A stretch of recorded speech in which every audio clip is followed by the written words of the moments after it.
Someone asked me, she said, Dosh, you get mine though. You mean you actually interact with this set of persons and I don't see tears in your eyes? And I'll say tears in my eyes as in, wait till they find tears for my iPhone. And she says, I watch your programs and I just keep crying until the end. I say, why? She said, because their story is so pathetic. I say, yes, that's true. Their story is very pathetic. They came from somewhere. But you know what I am interested is that they have gotten to somewhere and they have been able to make their mark in the society. Today, on this episode of Against All Odds, we're marking the International Day for Cerebral Palsy. Our theme for this year is Make Your Mark. And yes, our guest on this episode is Uchenna Madweke, a young lady who has actually made her mark. In spite of the challenges of cerebral palsy, she's been able to pull through. On this episode, we're bringing so much to you. Don't go away. We will be back very shortly. My name is Doshima Pius Ikiravi. Come with me. Let's get to meet Uche.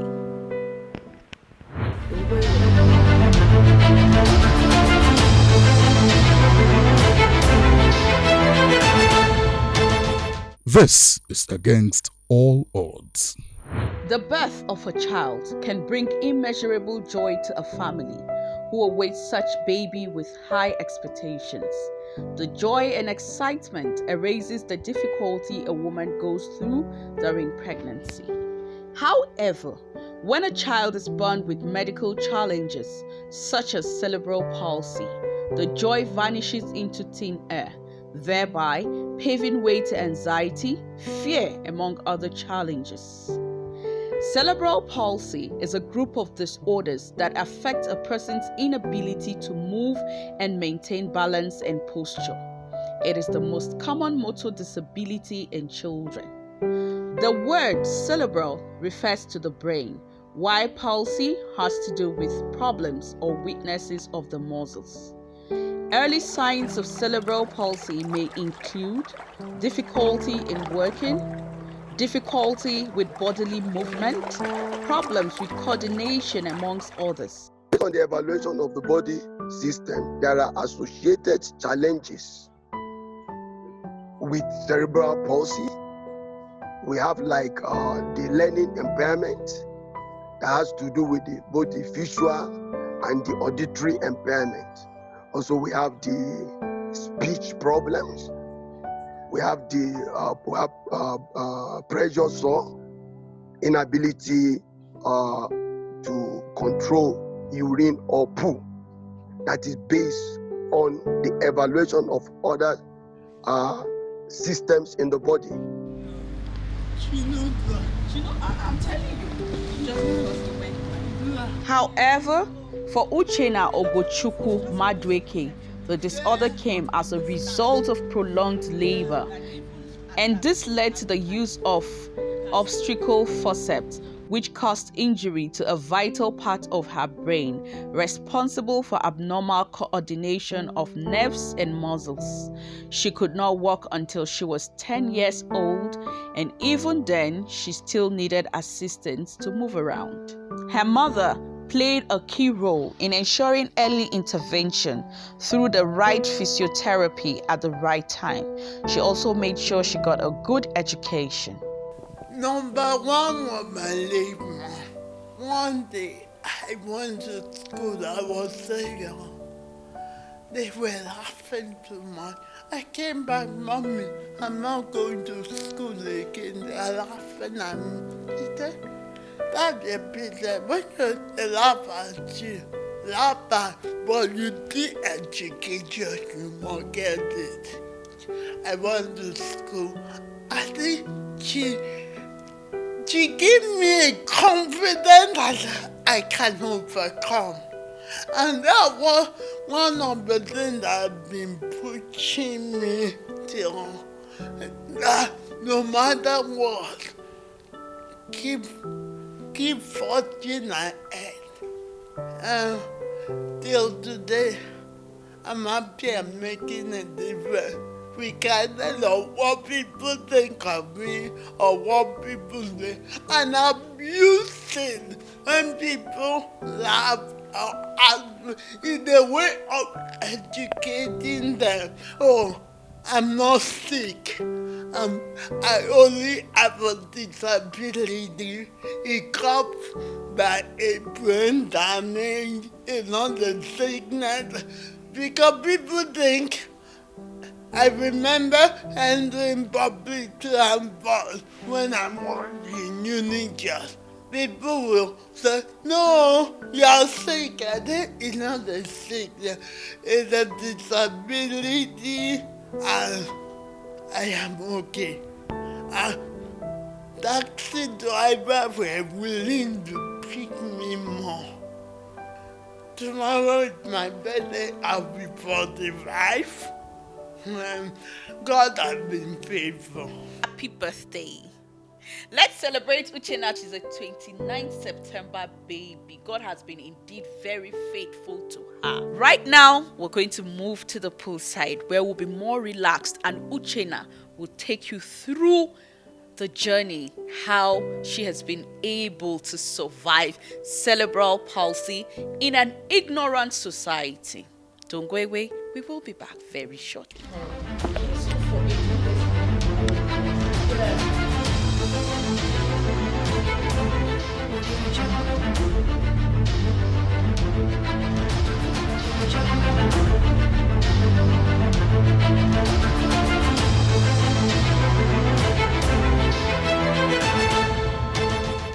This is Against All Odds. In order to create awareness on the challenges and issues revolving around cerebral palsy, Benola mapped out this day, the 6th of October, in honor of the specialized kind of children with this year's theme, Make Your Mark.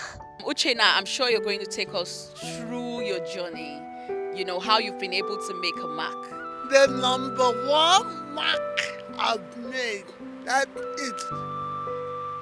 is very obvious, is that I'm alive.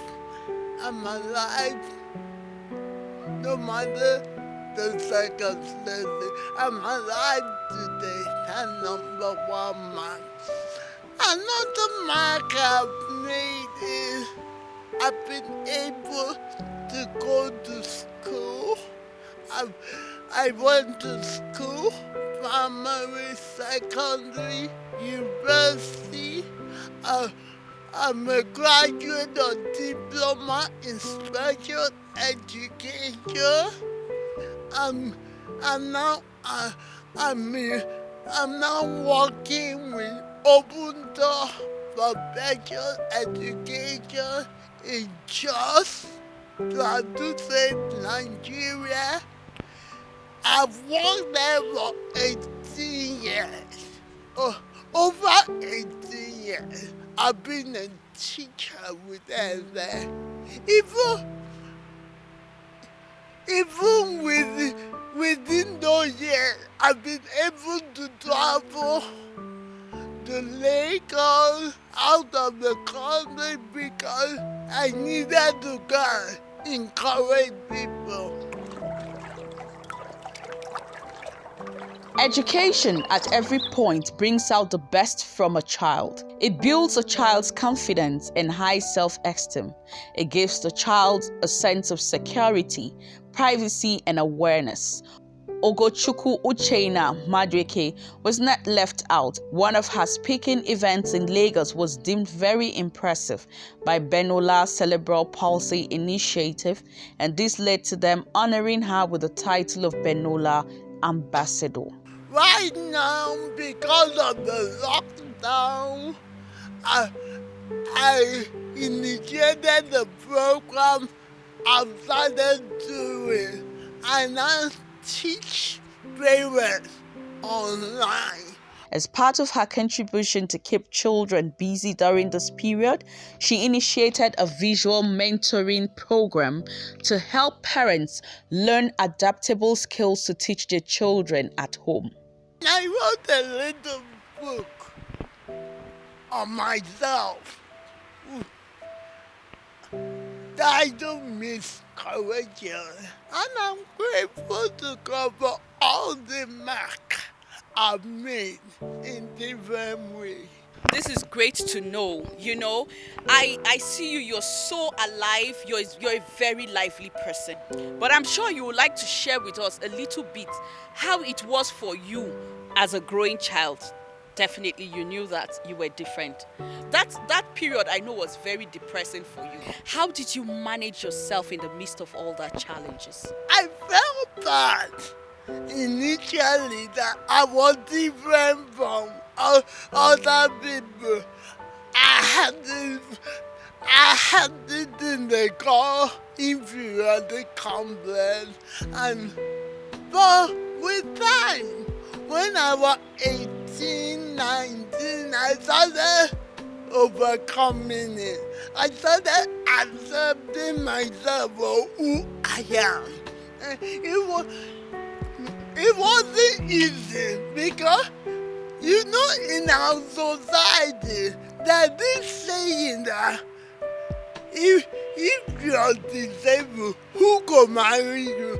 That didn't come to me when I was younger, because I remember one people tell you, if you break my leg, you could marry me.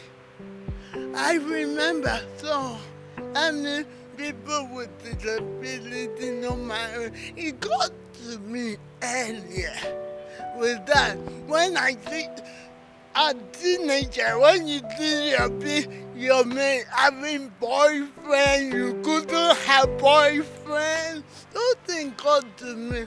But when I started overcoming and accepting myself for who I am, I knew I could make a difference in my own way. This is Against All Odds. Let me share an experience I had when I was 21. The guy came to me, I got into a relationship with him. I thought he was real. So, when I found that he wasn't real, it was too late. He was asking me so many questions. Can you give birth? Can you do this? Can you nurture a child? I said, yes, I can do that. I didn't know he was afraid of so many things. Then he told me, let him go to Abuja. And from going to Abuja, I didn't hear from him again. And that's how, since then I have not been in any real relationship. But people have been coming, but more people come to take one form of advantage of the other.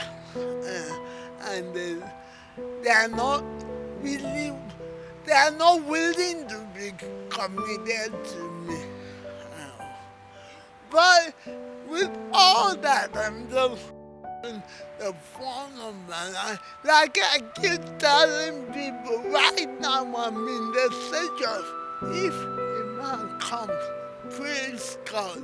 If he doesn't come, praise God. I'm going to live my life to the fullest. You're such a lively person. You love life, you love good things. I want to travel out and for after the corona slap is over, you can relax and chill. Life is once, let's enjoy it.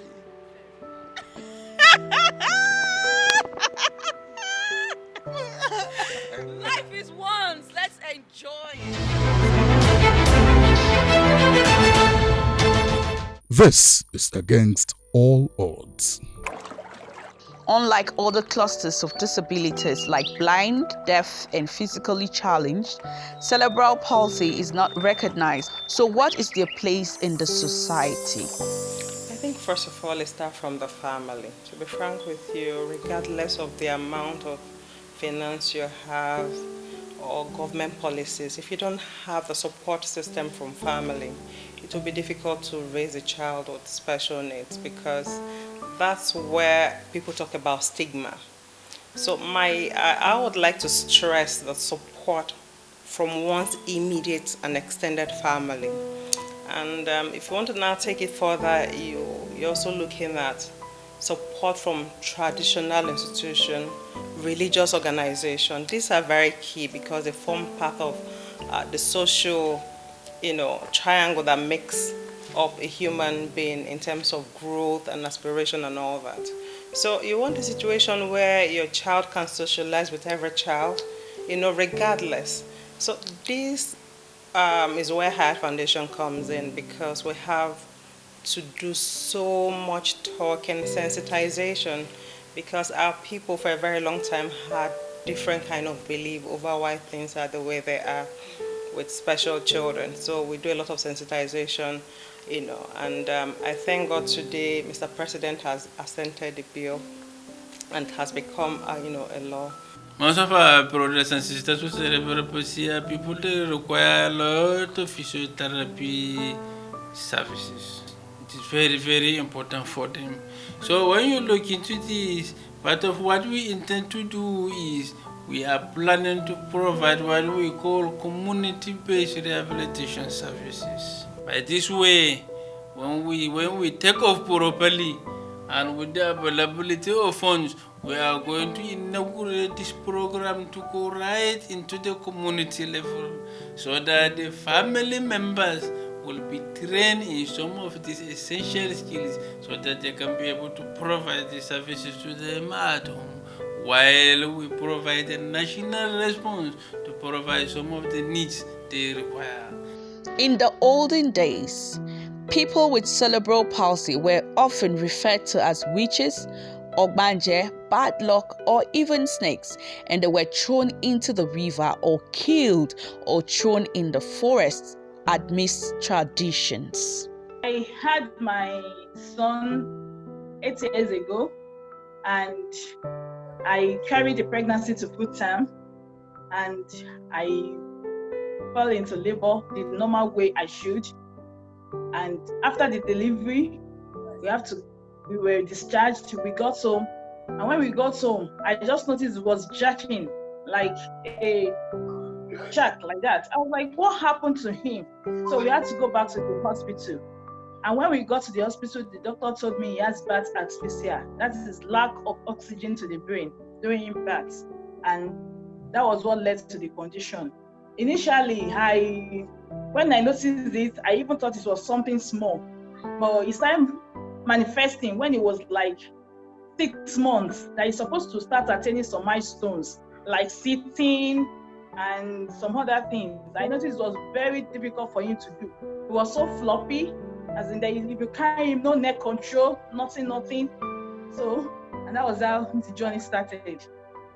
When you look into the wider society, and when you bring into the difficulties persons with disabilities are facing in the society, we can understand the pain, the agony these people are undergoing. Sincerely speaking, when you look into the area of education, these are people that require the special attention of their teachers. They will need a lot of things. Most of them have to undergo reading clinics and other things to be able to participate in the educational system. And when you look into these challenges, there is the need for a national response to this, so that we can be able to harmonize and bring the talents and hidden intelligence that is in these people. In the provision of education services for our brothers and sisters with cerebral palsy, I must use this opportunity to commend the effort of one woman in Jos. She has established the Open Doors Educational Centers for persons with cerebral palsy. It has truly been a blessing because it encourages our parents with children with cerebral palsy to believe that there's hope for their children. That even though their children may have problems with language and walking, that there's still some chance for them to get an education and to get a job. As you know, Uche has a degree, a diploma in special education. She's been working for 18 years as a teacher at Open Doors, so she's making a monthly salary. So it's been a great pleasure working with her because she is so teachable. How best can this special kind of children be cared for? Before now, nobody talks about special needs children. So for us to come out, especially when we launched Hyatt Foundation and we started sensitizations and all that, it has really helped a lot of parents to come out of their shell. So moving forward, I would encourage religious organization, traditional institution, families, rather than laugh at another person, they should come out and support. Because like the typical norm as it stands today is that you attend some birthday parties, you hardly see a special child, and you wonder, don't they exist? Then if you flip it the other way around, I've seen a situation where I take my son to a birthday party and children his age, they ask questions. Children are naturally curious and, inquisitive. Like, why is it not working? Why is it not talking? So I seize that moment to sensitize them. And in sensitizing them, I realize that it is awkward as well, that their parents has kept them from this reality about life. Growing up in a family, my family was so loving.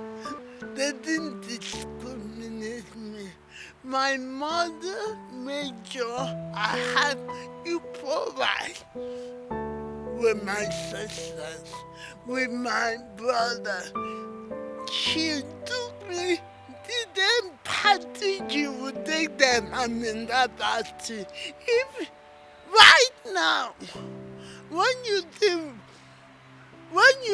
with my siblings, they don't look at me at the table. They relate with me like everyone is the same, because that was my mother created. Right now, as I'm lucky, I made my senior sister out. We are more like friends. One thing I've come to realize is that they understand the language of love. When you show them love, they want to reciprocate. So I want inclusion. Anything they do, anything other children do, please include them. They understand, they see it. There is nothing they don't know. That is one thing I've come to realize. It's difficult for them to get a job.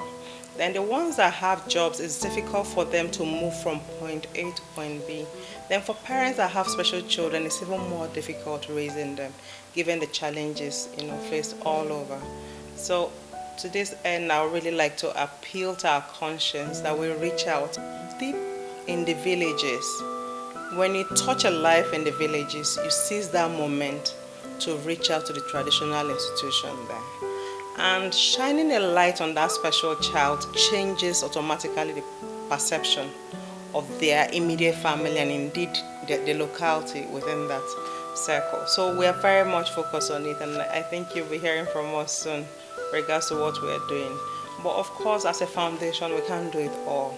I also want to seize this opportunity to speak to our conscience, be it individual, corporate organization, religious organization, traditional institution. I think we should all come together and identify with people with special needs. I see Hyatt more as a blessing because nurturing him has made me to see life in a different perspective. It has helped my endurance level. It has grown my faith. It has grown in a very positive way, I must say. It has, given me like a new perspective about life. I'm more appreciative. Having Hyatt has really been a huge blessing, to me and my entire family.